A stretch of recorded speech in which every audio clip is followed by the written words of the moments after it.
29살의 나이에 공무원에 최종 합격을 했습니다. 그리고 결혼도 하였습니다. 나의 방황이 여기서 막을 내리나 싶었는데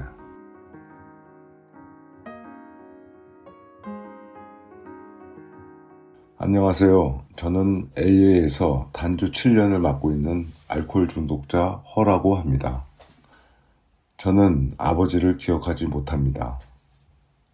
어느 날 투정꾼들의 꼬임으로 도박을 시작하신 아버지는 잃은 돈을 찾겠다고 도박에 매달리다가 결국 모든 재산을 다 날리고 제 나이 4살에 세상을 떠나셨다고 합니다. 할아버지, 할머니, 어머니 그리고 3남 2女를 남긴 채 말입니다. 어머니는 죽어라 막노동을 하셨지만 도저히 9명의 가족을 먹여 살릴 수 없었습니다. 결국 뿔뿔이 흩어졌고 저는 늘 우등생을 놓치지 않았던 작은 형과 둘만 남아 형에게 맞아가며 공부를 한 덕분에 우등생을 유지했습니다. 그러나 형이 군 입대를 하자마자 다른 곳에 신경을 쓰기 시작했습니다. 얄팍한 수학 실력으로 여학생에게 관심을 끌려다가 싸움에 휘말린 후 저는 불량 학생의 길을 가게 되었습니다. 친구 자취방에서 첫 잔을 들었습니다. 쓴 것이 싫어서 포도주로 시작했지만 결국 마지막엔 소주를 양재기에 벌컥벌컥 마시고는 정신을 잃었고 길거리에서 동사할 뻔하다가 941생으로 3일 만에 깨어났습니다. 지금 생각하니 그때 어머님이 받으셨을 충격은 이루다 말할 수 없었을 것입니다. 늘 책만 읽었던 아들이었으니까요. 반면 저는 그날 이후 본격적으로 술과 싸움에 빠져들었습니다. 맞은 날은 맞았다고, 때린 날은 때렸다고 술을 마셨습니다. 대학에는 당연히 떨어졌습니다. 그 사이 제대하신 형님이 저에게 충고도 하고 채찍도 들었지만 저는 이제 나도 컸다면서 같이 주먹질을 하는 개망나니가 되어 있었습니다. 그럼에도 형님의 간곡한 부탁에 모든 친구 관계를 끊고 서울의 재수학원으로 가서 열심히 공부를 했습니다. 그리고 3개월 만에 공무원 시험 필기에 합격한 저는 모든 것을 다 이룬 듯한 생각이 들었습니다.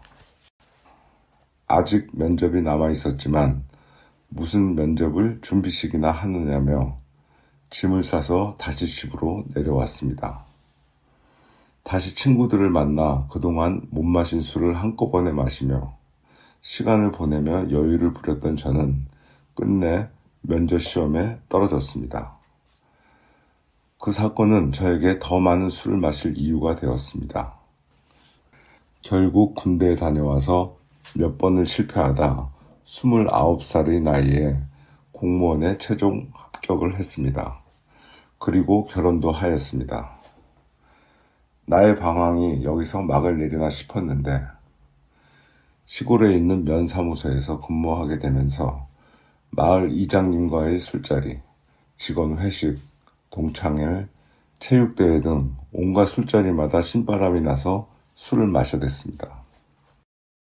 그렇게 공무원 생활 12년째가 되던 해 13일 연속으로 계속 술 마시고 깨는 생활을 반복하다가 의식을 잃었습니다. 그리고 저는 처음으로 한 대학병원 정신과에 입원을 하게 되었습니다. 정신을 차렸을 때 병원에서는 제가 입원 5일째라고 했습니다.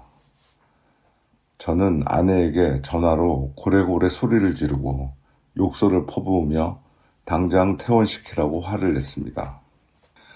아내가 왜 그곳까지 나를 데려갔는지는 전혀 생각조차 하지 못했습니다. 그렇게 28일 만에 퇴원하고 직장에 복귀했습니다. 병원이 무서웠던 저는 나름 조심을 해보았으나 결국은 3달을 못 넘기고 잡았던 술 한 잔이 장치로 또 입퇴원으로 이어졌습니다. 퇴원 후 다시 출근하는 일은 정말 힘들었습니다. 직원들이 다 저를 쳐다보며 멸시하는 것 같았습니다.